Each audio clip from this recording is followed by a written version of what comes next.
일본 근대사 이야기. 두 번째 이야기, 쿠로우네의 등장과 페리 제독의 강압적 위협.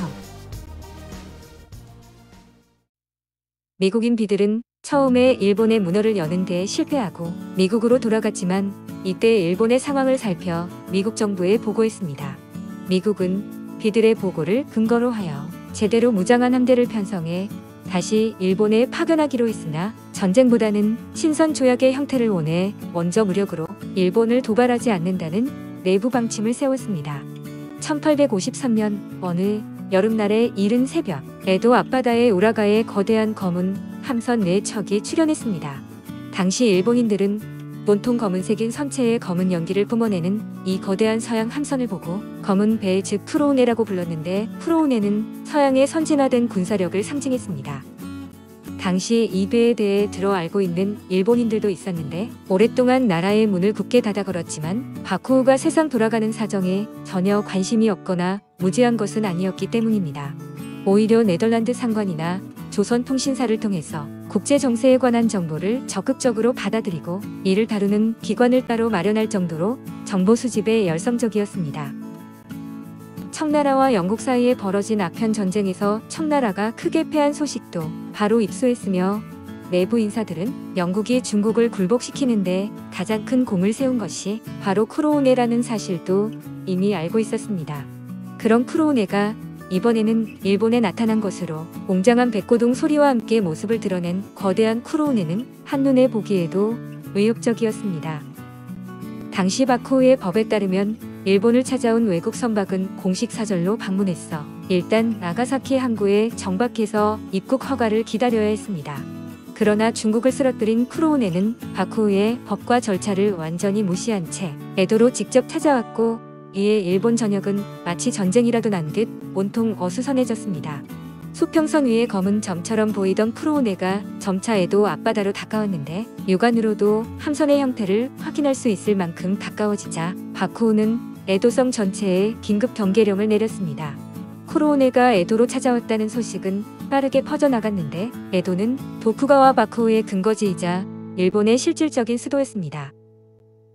바다에 바로 접해 있어서 물자 수송을 위한 해상교통이 발달했다는 장점이 있지만 이는 군사 경계 측면에서 볼 때에는 큰 약점이었는데 바다가 봉쇄되면 전투에 크게 불리해서 사실 수도로서는 치명적이었습니다. 그래서 도쿠가와 바쿠우 일에 일본은 해상 방어에 힘을 쏟았는데 실제로 당시 바쿠우는 해안에 포대를 많이 설치하여 적의 침입에 대비하고 있었습니다. 해안에 장착된 대포는 적의 군함이 접근하지 못하도록 위협해서 쫓아내는 용도로 사용되기 때문에 일반 군함에 장착되는 함포보다 사정거리가 멀어야 합니다. 그런데 불행하게도 이번에 나타난 쿠로우네는 에도 해안에 설치된 해안 포대보다 사정거리가 더 긴 대포를 장착하고 있었기 때문에 해안 대포의 사정거리가 적 함선의 대포보다 짧아 쓸모가 없었습니다. 수도가 적의 군함에 장착된 대포의 사정거리 안에 무방비로 노출된 비상사태로 도쿠가와 바쿠우는 에도뿐만 아니라 전 일본의 존망이 달린 위기를 맞은 셈이었습니다. 그러나 약해질 대로 약해져서 이미 쇠락의 길을 걷고 있던 바쿠우는 눈앞에 닥친 난관을 헤치고 나아갈 능력이 없었습니다.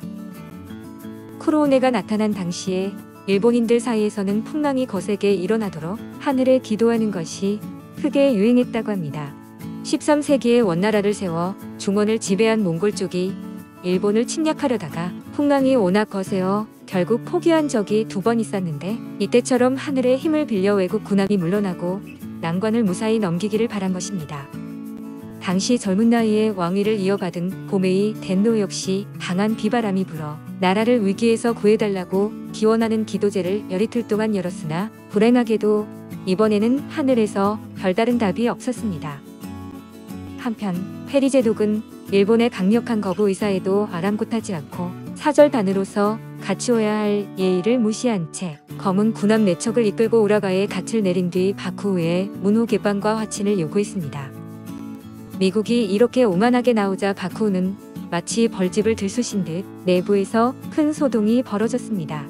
거절하자니 쿠로우네에 대항할 방법이 없고 요구를 순순히 받아들이자니 자존심에 금이 가는 것은 물론 한순간에 위신이 곤두박질 칠 것이 분명해 결정을 내릴 수 없었습니다.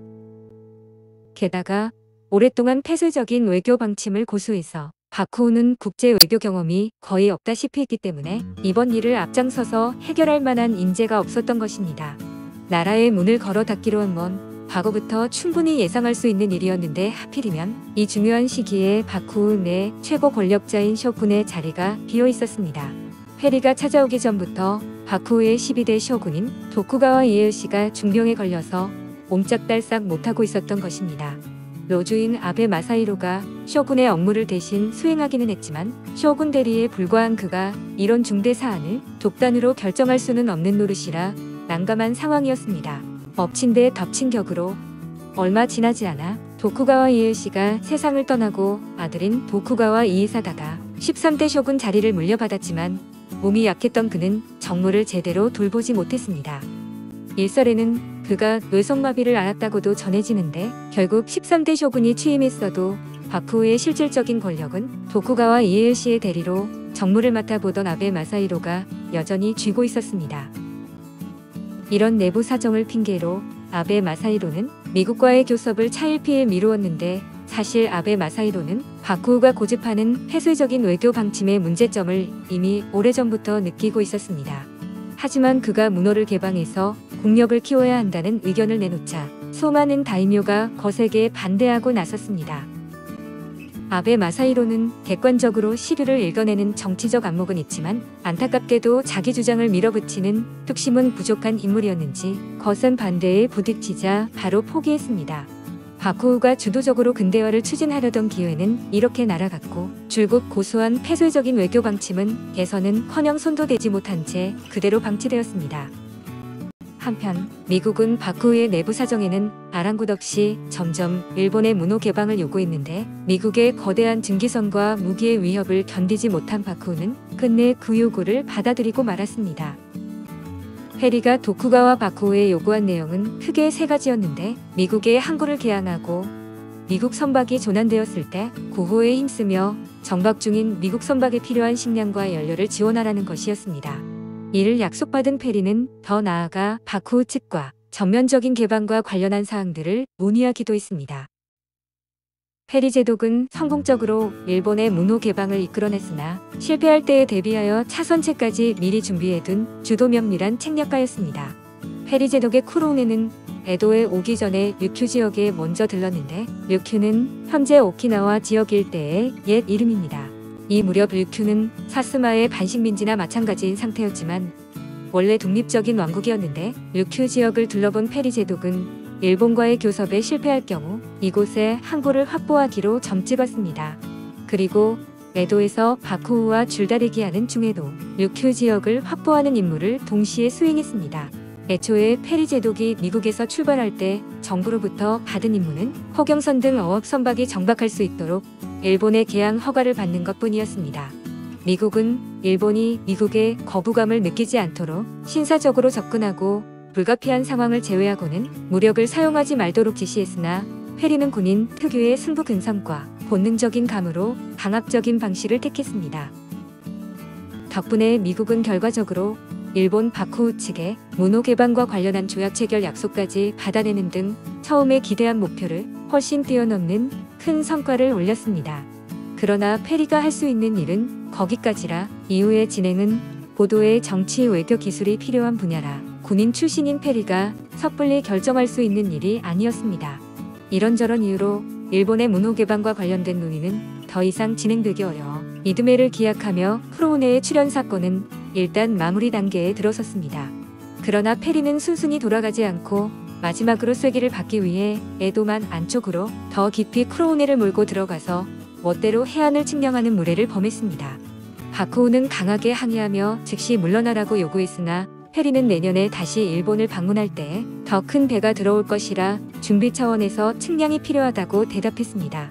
결국 바쿠우 측의 항의를 가볍게 무시한 채 3세히 측량했는데 사실 미국의 이러한 행위는 국제법 위반이었습니다. 하지만 페리는 나중에 바쿠우가 마음을 바꾸면 곤란하다고 생각해 내년에 일본이 만족할 만한 답을 주지 않으면 미국은 더 큰 함선을 끌고 와 무력을 행사할 수도 있다고 암암리의 경고를 남긴 것입니다. 페리의 강압적인 태도와 서양 열강에 대한 공포감으로 궁지에 몰린 바쿠우는 결국 미국의 개방 요구에 순순히 동의했고 미국이 제시한 조건에 대해 제대로 협상도 해보지 못하고 무조건 받아들였습니다. 세 번째 이야기, 일본의 문호 개방으로 이어집니다.